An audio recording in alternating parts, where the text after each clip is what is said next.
Hi, I'm Abby and welcome to this video. I just graduated and I am officially unemployed. Oh god. So college is completely draining yet fun and fulfilling.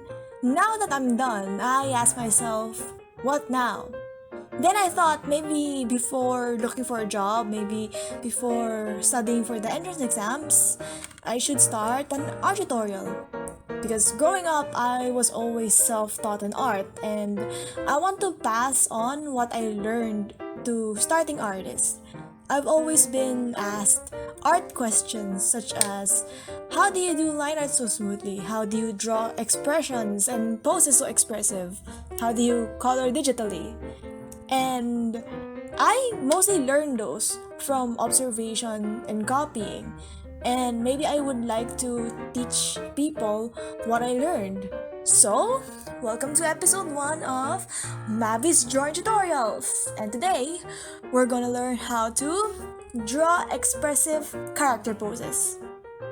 Believe it or not, I learned how to draw poses just by observing cartoons like Powerpuff Girls and Hotel Transylvania. And that is where I learned key elements in making expressive poses. The key is to know the line of action. So, according to Joshua Nava Arts, line of action is an imaginary line that extends across the length of the figure in order to articulate its rhythmic effect. This structural line, known as the line of action, should be the basis of any drawing for a pose or movement.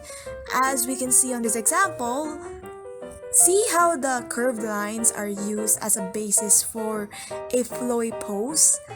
And another example I would like to give you is this character sheet from Tom and Jerry, where the lines give an emphasis to their action poses to make it more animated. And another thing you have to take in mind is the overall emotion and the action of the pose. Let's say my character is super pissed that she dropped her milk tea.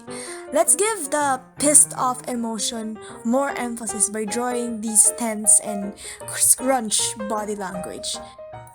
What I usually do before drawing my poses is to figure out what emotions my character is giving and to demonstrate it myself so that I can know how the arms move, how my shoulders are tense or is it not tense, depending on the emotion.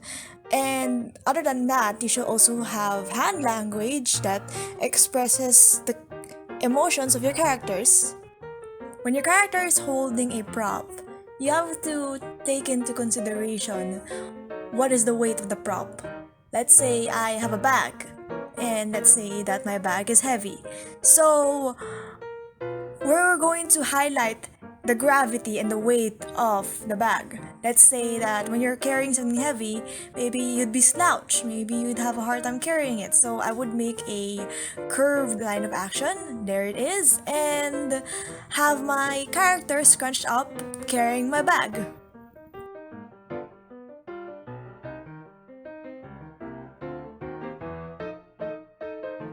So wait, what if I have two or more characters? How do I pose them? Well, what I usually do is have my characters' line of action interact with each other. It's either they are parallel to each other or the lines meet. Let's say two of my characters are dancing and I have to take into consideration the weight of the characters and how they are gravitating on the floor.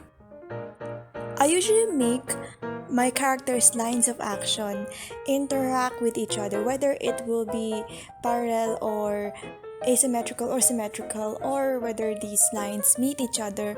It creates this harmonizing or symmetrical feel to it. So what I suggest is you usually experiment with the lines of actions. Yeah, I really rely on the lines of action to make the dynamic poses of two or more characters. I suggest you go crazy over it. Make it straight, make it an X, make it curved. It can be anything, honestly, so that you can make your own dynamic poses for your characters. One thing that I usually do is make my characters' limbs intersect with each other on the torso or the shoulders so that it has a smoother and more fluid pose. By doing so, you only have one line that meets both of the limbs.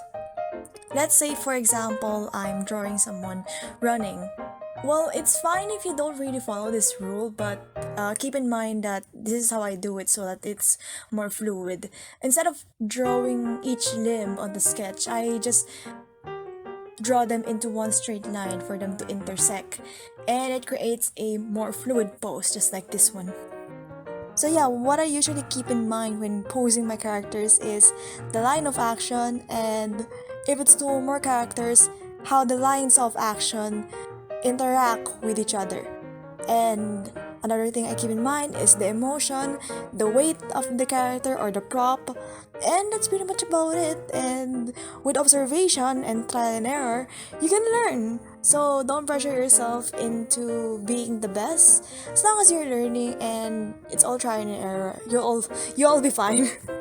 And these are my tips on how to do dynamic poses from what I learned at least.